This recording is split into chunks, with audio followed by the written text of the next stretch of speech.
dream of starting a business and building an empire. But for most, the pitfalls of funding remain a stumbling block. We searched for startup businesses from all over Southeast Asia, and these 24 startups have risen above hundreds of hopefuls, earning their spot on the Big Spark. The Big Spark, let's go. Hi, Bruno. Yes! All right. Our hopeful startups are here for one reason: to pitch for a share of seed funding worth up to $1 million. Optionally, funds can be paid in USDC, a US dollar equivalent issued by Circle, which arrives in wallets within seconds.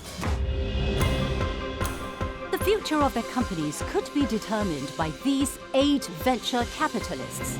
Wzard Kanan, I'm looking for ambitious founders who want to build enduring companies, whether that's in fintech, B2B commerce, or consumer goods.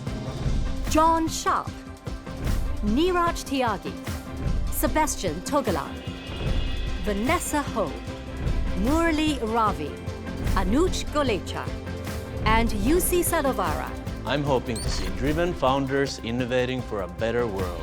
In last week's session of the Quick Pitch, introducing Recircle program. We provide a 3-in-1 services for our clients. Octopus 8 and I Am Sustainable Studio fell by the wayside. What is your core product? Knowing the application of the technologies. So this would cost 30% more than that pair of slippers? Correct. Your unit economics needs a lot of work. A services company in a fish tank that has many big fishes. We do not see product clarity. It's a no for me. Okay. This week, 7 remaining startups are fighting for their spots to be shortlisted into the deliberation round. And at the end of today, only 15 startups will head on to stage 2, the in-depth pitch. Who will make the cut?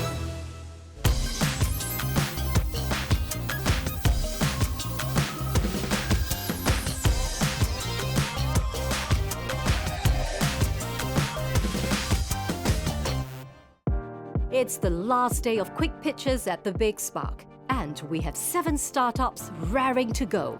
A yes from any judge would mean the startup gets shortlisted for deliberation, bringing them one step closer to stage 2. I'm Edwin Song from Singapore. The name of my startup is Datality Lab, and I'm promoting Moody.ai. I'm an extreme introvert when I was young. My mother often called me 一块木头, a piece of wood. I worked in Shanghai for over 30 years, and my job involves a very important skill called data storytelling. I have to make a lot of presentations in front of the clients. Communication is a 21st century critical skill. I want to help other introverts like me to be able to communicate effectively. That's why I invented Moody.ai. Maybe do some push-up to relax.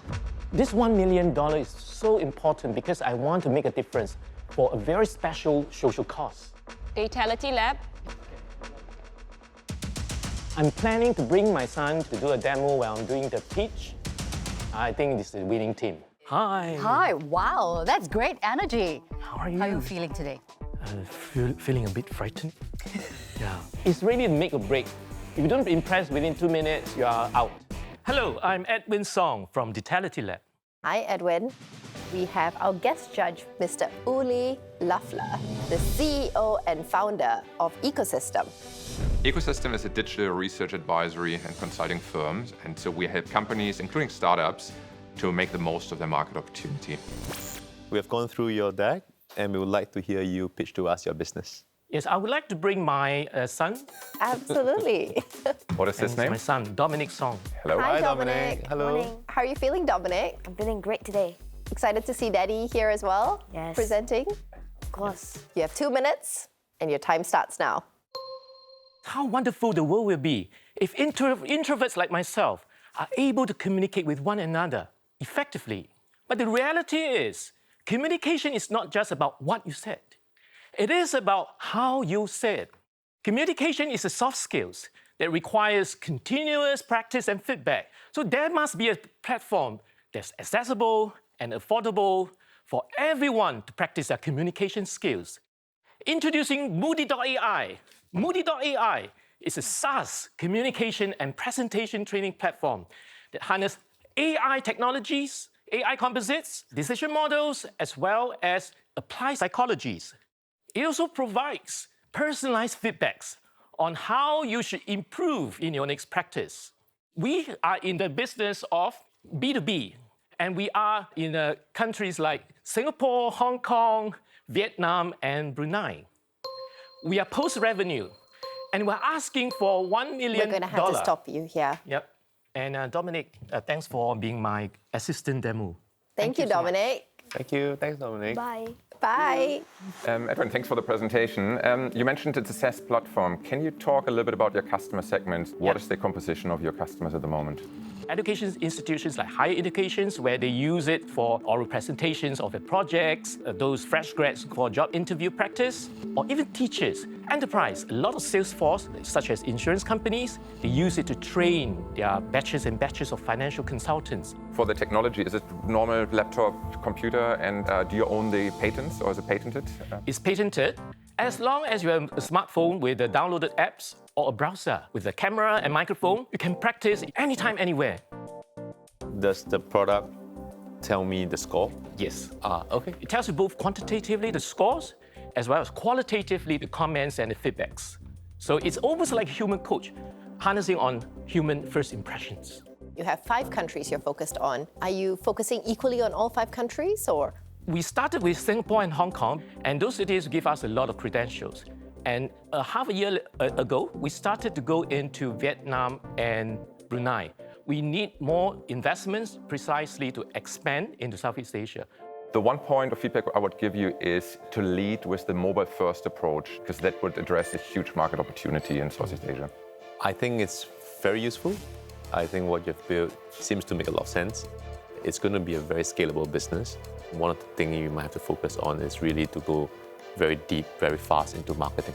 What I really liked was that you came on board, you presented, you showed us a demo, we were seeing it happening live with your son, so that was great. I do think, however, you're trying to enter into too many markets at the same time. I would advise you to just focus on one market and go deep, go fast, go big. I see. It's a yes from all 3 of us. We're going to take you to the deliberation route. Unbelievable. Thank you. Congratulations. Thanks. Thanks, Edwin. Woo! I'm shortlisted for round 2. Yes, good job. Thank you. I'm very glad that I'm able to get recognitions from the judges that this is something that's scalable. I see the urgencies in getting into the market fast. That's why we need more resources financially to be able to invest in those market expansions. To be an entrepreneur is really someone who can dream big. They know they have a problem they want to solve, and they know that if they didn't pursue it, they'll kick themselves in their sleep. It will be someone who truly is a visionary, who can create things that maybe the market has yet to even imagine. You're a true entrepreneur, you really need that gumption and the innovation in you to bring the product to the next level. What we look for in founders or entrepreneurs are like-minded people like us who believe that their solutions can serve the world better. We look for entrepreneurs that are driving positive change, entrepreneurs that are leveraging technology to address societal and environmental challenges. A true entrepreneur thinks about their business day and night. They talk about it with everyone around them. It's something that they live and breathe. A risk taker is someone who is resilient, determined, and passionate about solving a problem. And they're willing to make personal sacrifices, blood, sweat, and tears to solve that problem, to improve the lives of others.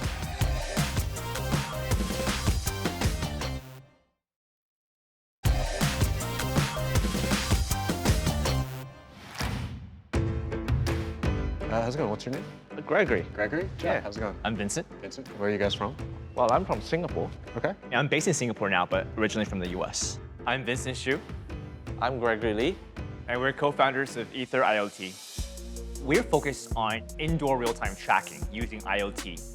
My dad's a doctor. I remember one of my earliest memories is just looking at nurses running around everywhere, looking for equipment, and they do this on a daily basis. Fast forward to what I'm doing now, I think there's a very clear connection. Yeah. Greg, how do you feel about our pitch later? I think we got it all set. We got lots of cool things to show, boy. I started my first business when I was 24, and that was in internet publishing. I have just exited my second startup, which was very successful, and this is my third startup. I think that the next wave is going to be in indoor real-time tracking solutions. We want to be the biggest platform for indoor real-time tracking. I've been the geek, the technical brains behind the product. I will be handling all the tough questions. We got this.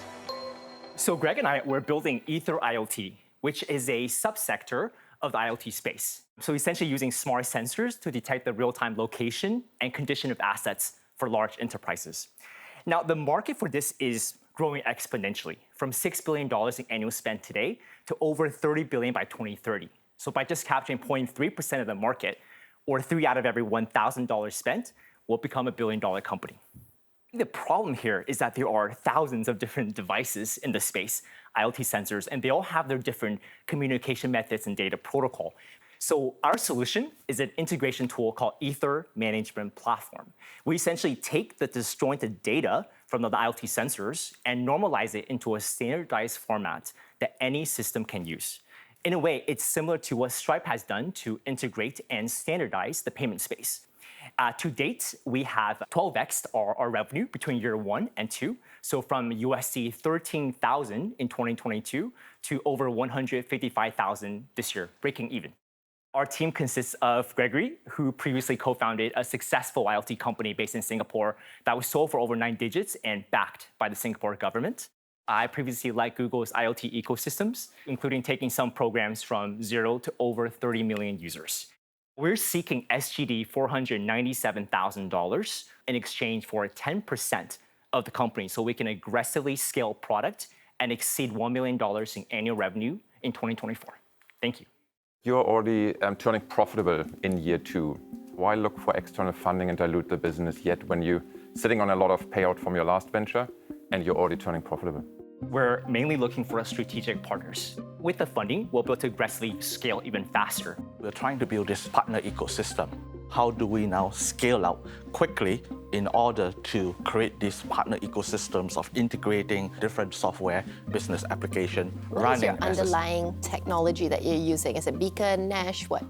We use various types of technologies. There could be beacons, there could be ultra-wideband, there could be LoRa. What we're doing is that we're integrating all these different technologies so that it becomes easy for people to use the right technology in the right environment. And currently, who are your customers? So our direct customers are system integrators. We work with different partners. We are able to go global from day one. And this is a very scalable model because every partner we onboard becomes a sales channel for us. Yeah, look, I like the pitch. I think IoT is definitely a growing space, so I would definitely sign up for that. One of the challenges with IoT has been that there was more hype than actual action. So use cases are very critical. So in your pitch, to point out very specifically how your solution can add value in certain industries. No feedback from me. I just want to see you guys. So it's a yes from me. I love what you have. We definitely do need a platform like yours to unify everything so that other companies can find it much easier to connect to just one platform. So it's a yes from 3 of us. We're looking forward to working with you. Thank you. This definitely just made my day. All right, see you later. 3 yeses, I think better than we expected. The judges are knowledgeable about the IoT space and were asking questions in the right direction. All right. Wai Mun said the IoT is an extremely big space and there definitely needs to be a platform to help integrate this together. That's exactly what we're trying to do, and he understood that. I'm Kingston, coming from Jakarta, Indonesia, and my company is Wzard. I was raised in a small town in Sumatra. Education changed my entire life. So I understand the powers of knowledge and information, and I choose education technology. When it comes to upskilling for middle career professionals, not everyone have that privilege to sacrifice their full-time job and pursue an MBA. We are trying to fill in that gap and try to provide an alternative learning solution. How do you feel being here on the Big Spark? Super nervous, actually. I've been practicing for the whole night. Big Spark is a good chance for me because we are small brands competing with all the top MBA. Definitely, I expect a lot of tough opponents, especially there's only 15 in the next round, so I need to work hard to get there. Going to university might not be a privilege that everybody can have. In fact, do you know that Indonesia have 55 million white-collar workers, but only 6% of us actually have a bachelor degree, meaning that university is not accessible at all. Hence, we created Wzard. So Wzard basically is an affordable learning membership programs for professionals. And all this come in one single powerful membership programs that cost you $300 per year, meaning that it's 0.3% from the actual MBA programs. But that numbers alone actually translate to almost 16.5 billion in terms of market potential. And we're currently asking for 500,000, basically to increase our membership and make it even more awesome. So judges, are you ready to join me in this experience and journey to make learning experience even more accessible for a lot of people? Thanks, Kingston. Thanks. You talk about MBA, but you also opened that only 0.3% or less than 1% of the 55 million have actually some kind of degree. Why aim for the MBA and not for an undergraduate or postgraduate course? MBA might be the top of mind for a lot of people, and what they need is not to start over, but actually to upskill themselves and take another courses that is relevant for them. A lot of mid-career professionals, when they want to do an MBA, they're actually looking for a break. They're looking to network. So how do you intend to then facilitate that networking part of the whole program? Brandings and everything will take time, but we're currently trying to do regular events on an offline basis in Jakarta as well, trying to get more mentors join into our community to make it even more worth it. Kingston, how many students do you have enrolled? Currently, we have over 100. And how many mentors? 200 plus. But across Indonesia or Jakarta specifically? 80% of the mentors are coming from Jakarta. Okay. Kingston, I think it's a very difficult market to scale. You're talking about a big 55 million target market, but then you're narrowing it down to less than 1%. Very competitive market as well, so I think scale would be an issue for you. I would not use it because the primary reason for me to go for an MBA is really to network, to meet more people, and this seems to be still a challenge from a product standpoint. I think that is also clear why there's just only 100 customers so far. I do think you have a long way to go. So it's a no from all of us. I'm sorry. Okay, no worries. Thanks. Thank you. Good luck, Kingston. Yeah, pretty disappointed. You feeling okay?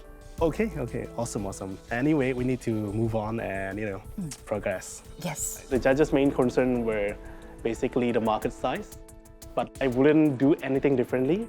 I still have some beliefs that the market is actually big enough for everyone.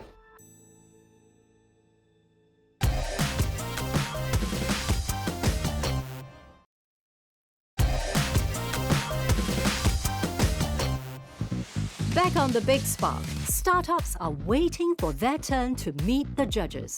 Their aim would be to make the shortlist for the deliberation round, and only 15 startups will be chosen for stage 2. I'm excited. I've never been in a room filled with so many entrepreneurs. So I'm a banker by background. Oh, okay, what is your background? I'm in education technologies. And Chiang? I'm in the hospitality business. I build hotels. And were you a hotelier before? No, I have been in IT for over 30 years. I think we're from the same generation. Oh my God, you're old. I'm Chiang, I'm based here in Singapore, and I'm from Tiny Pot.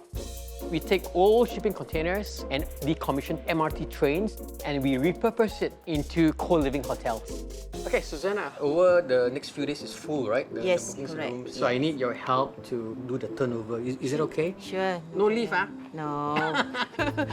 I had multiple businesses. Some have been successful and many have failed. I got fired from my first 3 jobs because I didn't hit my targets. In my 4th job, I started to hit my numbers. I became a millionaire before I was 30. But my partners fired me from the company that I started. And I almost became a bankrupt. But I didn't give up. I started another company. I guess that's the entrepreneur in me. There's 15 of us going to the next round. I'm going to be one of them. So a few years ago, I watched a program on tiny house living. I was so inspired that I built my own tiny house. To cut a long story short, basically, I was wondering whether I could make this to a business model. And thanks to the support from the Ministry of Trade and Industries and Singapore Tourism Board, I managed to roll out these hotels in Haw Villa, One North, as well as Gardens by the Bay. I think I did okay because I won several awards last 2 years, and some of these awards are sustainable awards, which gives testament to the fact that we have a sustainable business model. But that's not the big spark. This is my big spark. And that's to create the world's largest sustainable co-living tiny pods. How do I intend to do that?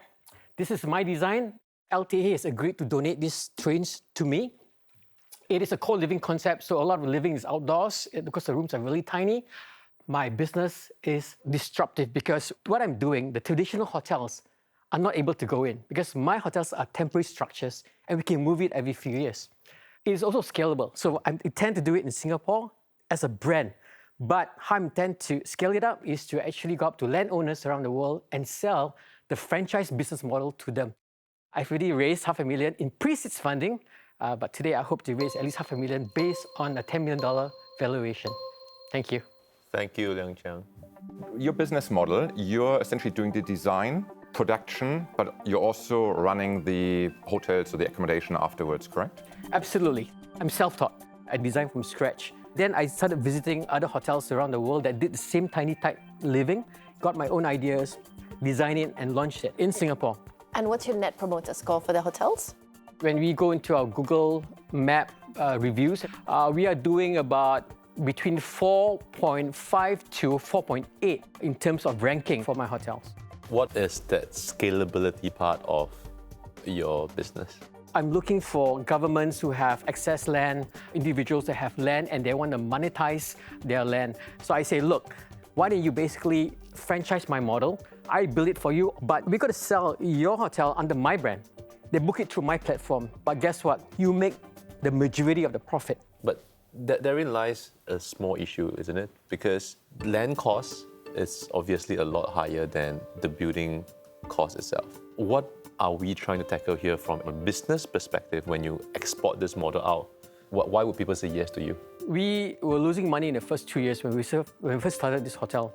Last year, we started to become profitable in just the first 3 years. And this year, we're going to be hitting $1 million worth of sales. And this is just based on 8 tiny pod hotels. And I found out that co-living hotels' gross profit margins is anywhere between 15 to 20%. I'm averaging 60% gross profit for my business. So that's the main difference between my business model and the existing business models out there. I do think you will struggle with scalability, but I love your idea. I believe in you. And I think you've got a lot of value to offer from the design across the value chain to the hotel business. So I want to see you through.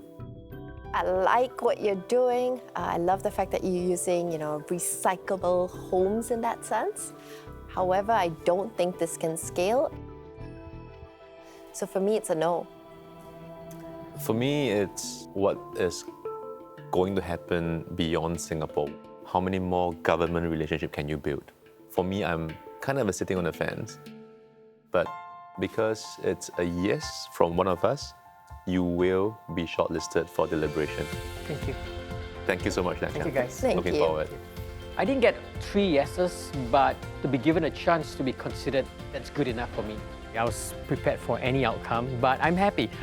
Great. Yes. Who cares? Just bring yourself to the There you next go. stage. All the Yes. best. Thank you. Okay. Wai Mun wasn't wrong when he said it is difficult for me to get government permission to do it. And that's one of the reasons why I want to set it up in Singapore. Singapore has one of the strictest laws with regards to land use. If I can make my model work in Singapore, trust me, I'll be able to make my model work anywhere in the world. Hello, judges. Hi. Hello. I'm Lynn. I'm from Malaysia, but I live in Thailand. I started my fintech, Mula-X, which is really a digital financial services platform where we hope to form an ecosystem for the underserved communities in Thailand.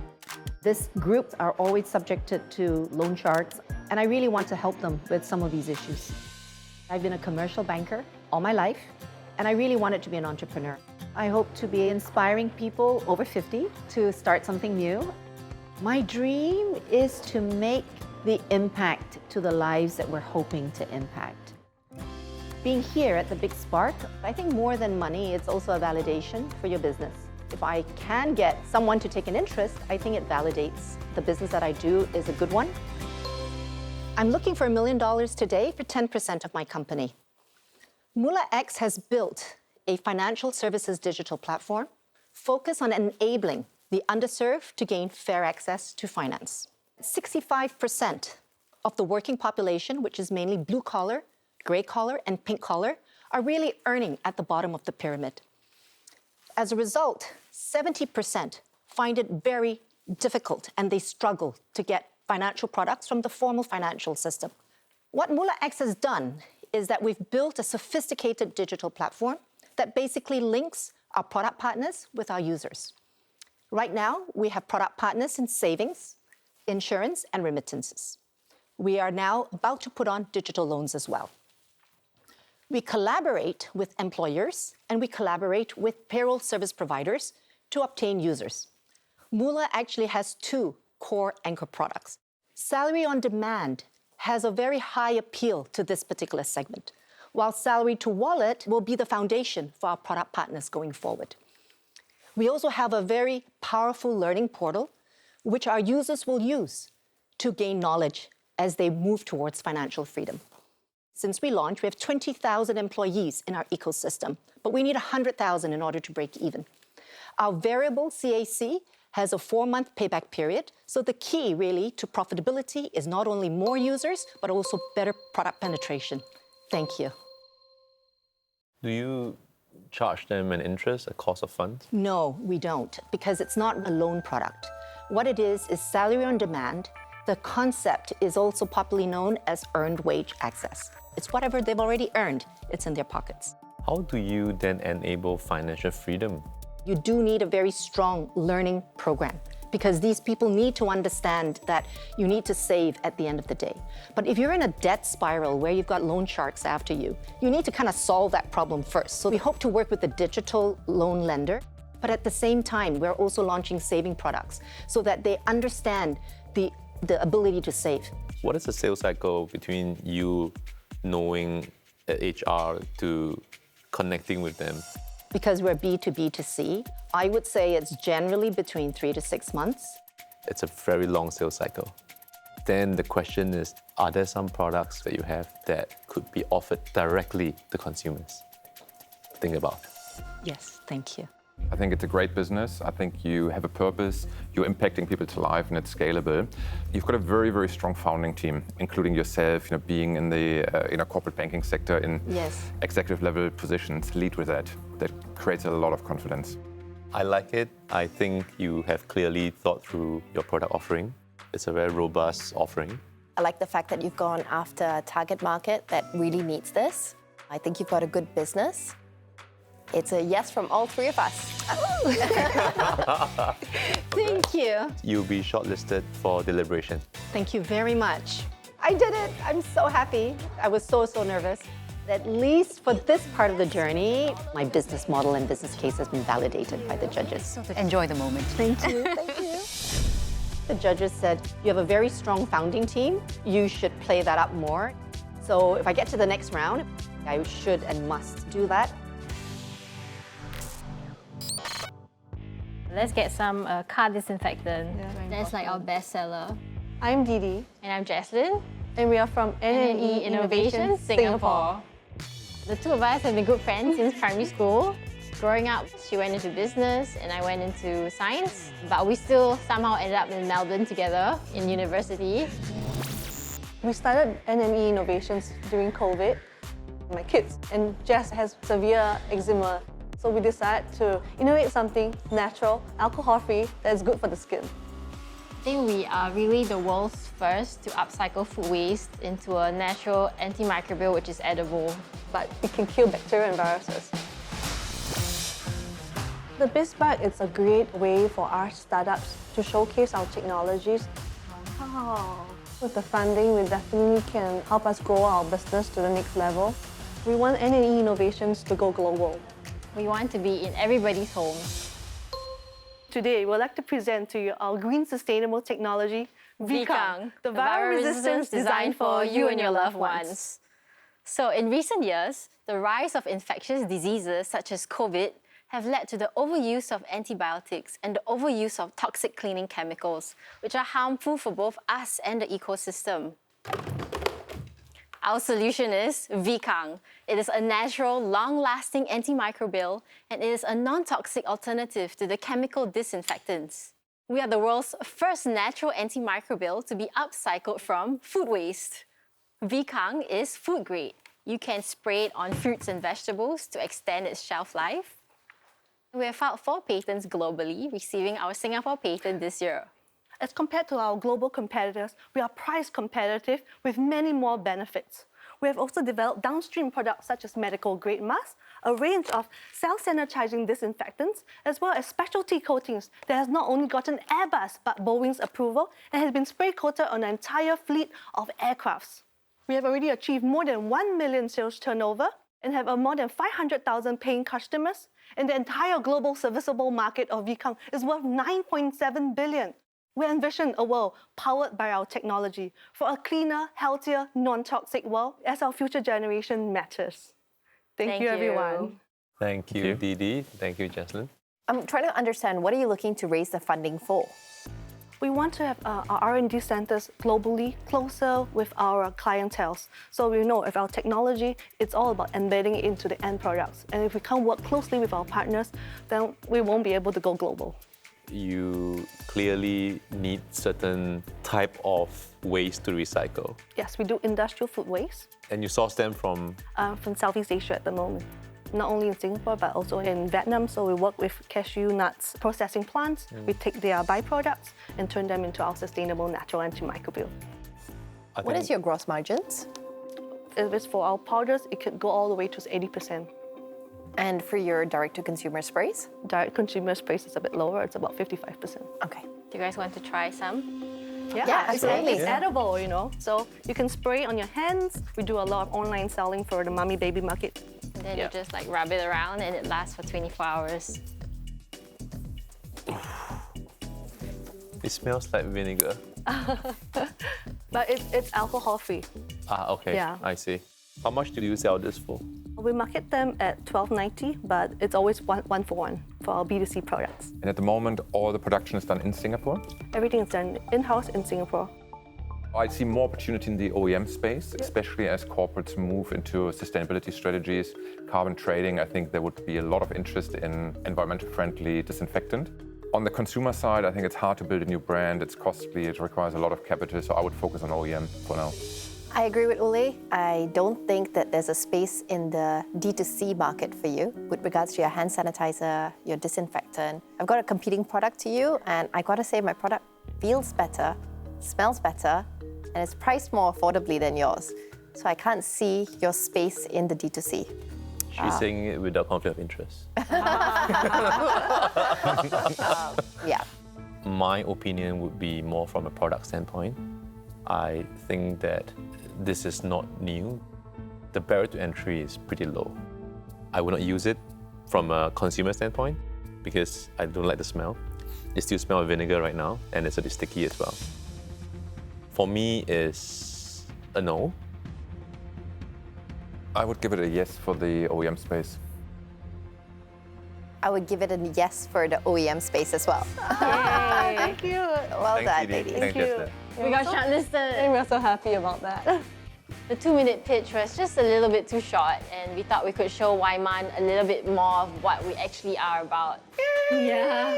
Got in. Maybe to them we are just another hand sanitizer, which we are not. If we get into the top 15, we'll be able to showcase our technology better to the judges, for them to be more confident of our technology as well. I wouldn't even call startup failure as real failure.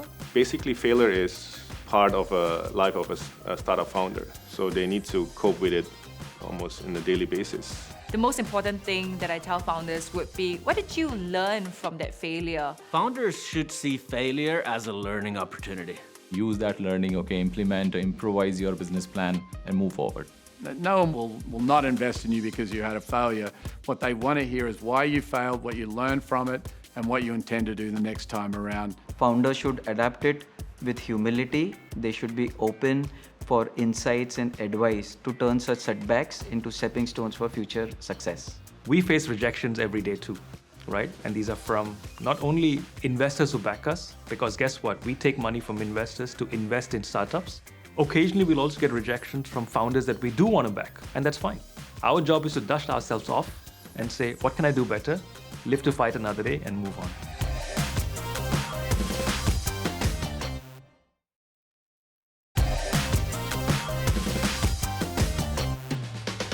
We are down to the final startup. Who's your best friend? Me? Give daddy a kiss. Give daddy a big kiss. Mwah. A good boy. Founder Jeffrey Pan is hoping to take Belli into the seed round with a funding goal of $2 million. Bye, Bruno. See you later. Belli is a B2B air cargo software. We specifically solve the problem of airlines not fully utilizing the bottom of the plane, the belly of the airplane. I grew up on the East Coast in the US. I had very strict parents that I was a bit rebellious as a teenager, and I think that started putting me on the path towards entrepreneurship. I've built and sold 3 startups. I owned hotels for 12 years. I led product and engineering teams for companies like AirAsia, Booking, SpaceX, McKinsey, and eventually found my way to Singapore, where I met my wife. How are you feeling? I'm a little bit nervous, to be honest. Got my pre-game jitters. Oh, don't be nervous. You're gonna kill it. As you get older, your opportunity cost increases with each new startup. I have to make important financial decisions with my wife, planning for a family. I've been working on Belli for about 2 years, so hopefully we'll get some positive feedback from the judges. Attention passengers, we are Belli, and we do air cargo software. I'm Jeff. My background is in building and selling 3 startups and designing the logistics platform for SpaceX's launch facility. My big spark came while I was studying air cargo at McKinsey, and I learned that the bottom of the plane on your average passenger flight is 85% empty. So here's why. So this is your typical airport warehouse, and most workflows are unfortunately managed with paper and spreadsheets. And remember, you only have a 25-minute window to load cargo while the aircraft is parked at the gate. And unfortunately, the tech for the bottom of the plane is 25 years behind the tech for the top of the plane. So the right tech can actually unlock a lot of revenue streams for the airline. So your average operating margin on your regular passenger flight is about 15%. But once you start loading the bottom with air cargo, you're basically doubling the operating margin. And here's the most exciting thing about the $146 billion air cargo market. Right now, it's all offline. And in 25 years, that's going to be all entirely online. So Belli has built a successful pilot of air cargo software. It currently manages the end-to-end operations for one airline, and we are ready to now sell that to other airlines, starting with Southeast Asia. Roshni, Uli, Wai Mun, please put your, oh. And your time's up. Thanks for ending with our name. No worries. I was going to say we're ready for takeoff. Yeah, look, thanks, Jeffrey. Can you unpack the business model a little bit for me? You're at the moment in negotiation with SpiceJet to use their cargo software, which was built by your business partner, to then sell to other airlines, to then build a marketplace for cargo shipments, correct? Correct. What is your plan B if that negotiation fails? Obviously, I've spent a lot of time ironing out the major points. In 2 weeks, I'm actually meeting with the CEO of SpiceJet to iron out the IP. There's a clean release of the IP. They will be on the cap table. The most difficult part of this is that with aviation, we're dealing with a 24-month sales cycle. And our assumption, our hypothesis is that we can probably drill that down to about 12 months once we get the 3rd, 4th, 5th airline on board. The sales cycle is long. Why would they then want to prioritize what you have for them? So I was very lucky to spend the past year working for an airline. And what I saw firsthand was them going from single-digit millions to $200 million in revenue in a few years in air cargo revenue. There is a lot of money for airlines to be made on the bottom of the plane. So I think once airlines see that, it's a game changer. I like the business idea, and I do think that there's a great opportunity going forward. But at the moment, there's just too many ifs. I don't think it's investable. I think you are dependent on just a few airlines, super long sales cycle, great idea, but there's no real business for now. So for me, it's a no. Okay. For me, you were the only contestant who referred to notes. Okay. That was a hard no for me. I'm sorry, but your journey with us has ended today. Okay, thank you. Thank you. Thank you, Jeff. Thanks, Jeffrey. Good luck. Every startup journey, you face a lot of rejection from your first potential clients, so it's okay. It's part of it. The startup dream continues, though. Of course, of course. And I have this feeling that you're not going to give up anytime soon. No, I mean, we're already underway, so. Yeah. Okay. Big Spark didn't work out, but I still have enough fuel to keep this fire burning. I'll definitely take the advice and think about it. Our 24 startups have all had their time before the judges. 6 have already been sent home, leaving these 18 hopefuls waiting to find out if they will make it to stage 2, the in-depth pitch. Our resident judges are now buckling down with the difficult task of deciding which 15 will make it through.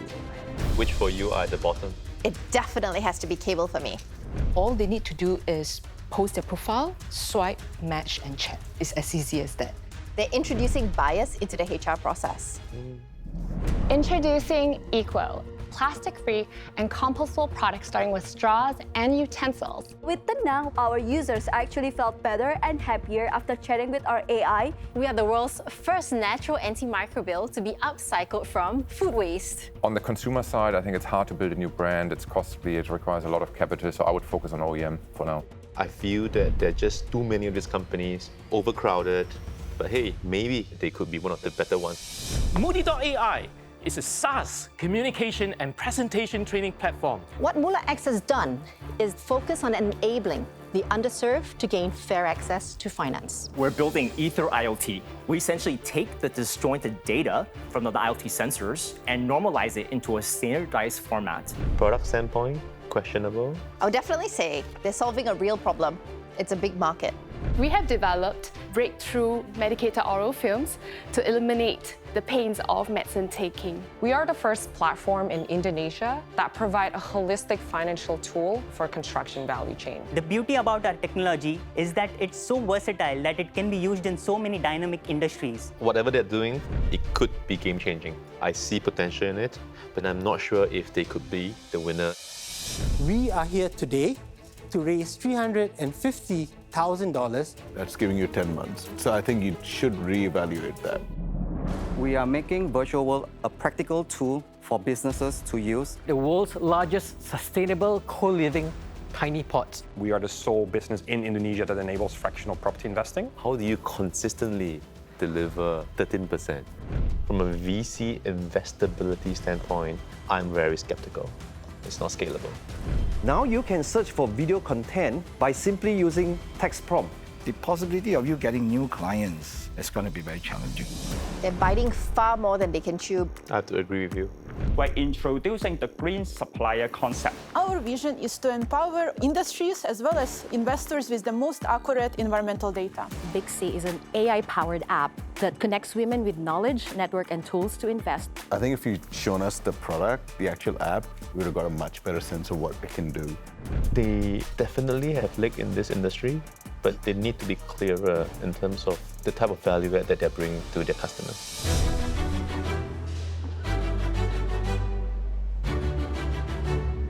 I want to be in the top 15 because it will give us an opportunity to grow our company. We definitely need more capital to survive and help more people. We're kind of ran out of time and money, so this is what we need. Startups. Some of you will not move on to stage 2, the in-depth pitch. Weave Insight.